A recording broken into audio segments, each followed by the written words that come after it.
Morgan courait dans les rues de Transvaal afin d'attraper son ami Liam.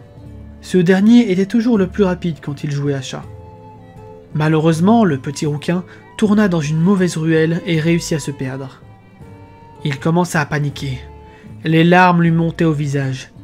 Il sentait que les ombres des murs l'épiaient un peu trop à son goût. Il commençait donc à courir de plus en plus vite et de plus en plus paniqué. Il fut subitement arrêté par une porte qui s'ouvrit violemment. Il sentit un liquide chaud et rougeâtre sortir de son petit nez fin. Il gémit et sursauta quand il vit un drôle de paquet faire un vol plané en passant par la porte. Une pauvre fillette, habillée de guenilles, s'écrasa contre l'asphalte en pleurant sans discontinuer. « Arrête de pleurer !» aboya un homme qui devait être beaucoup trop alcoolisé pour son propre bien et celui des autres.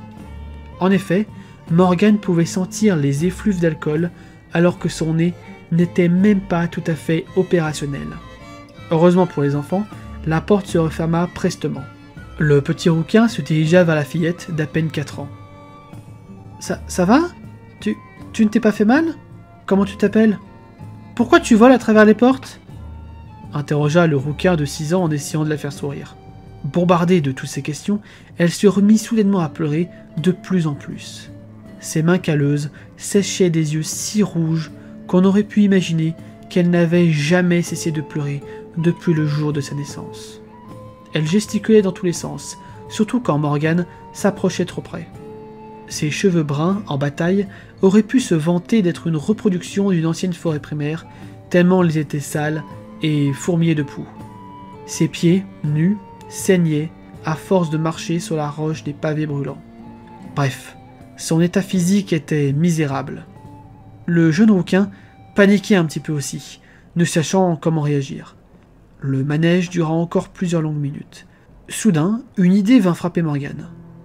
Il partit chercher une tomate qu'il écrasa sur son corps, se roula dans le caniveau et ébouriffa ses cheveux avec un vieux râteau qui traînait. Il s'approcha alors de la fillette et lui offrit sa meilleure, ou pire, grimace qu'il n'avait jamais fait.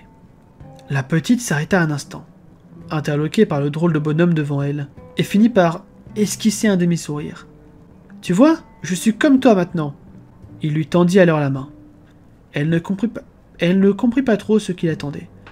Alors il lui prit doucement sa petite main frêle et la lui caressa doucement. « Viens, maman a fait du poney croustillant. Je suis sûr que tu vas aimer. » Soudain, les yeux de la petite s'émerveillèrent et son sourire s'affirma un peu plus. Les deux bambins s'éloignaient ensemble vers la ruelle d'à côté. Après quelques minutes, la petite fille ouvrit enfin la bouche. « On est où ?» Morgan blêmit. Il avait oublié qu'il s'était totalement perdu. Les enfants arriveront-ils à trouver la trace du poney croustillant ?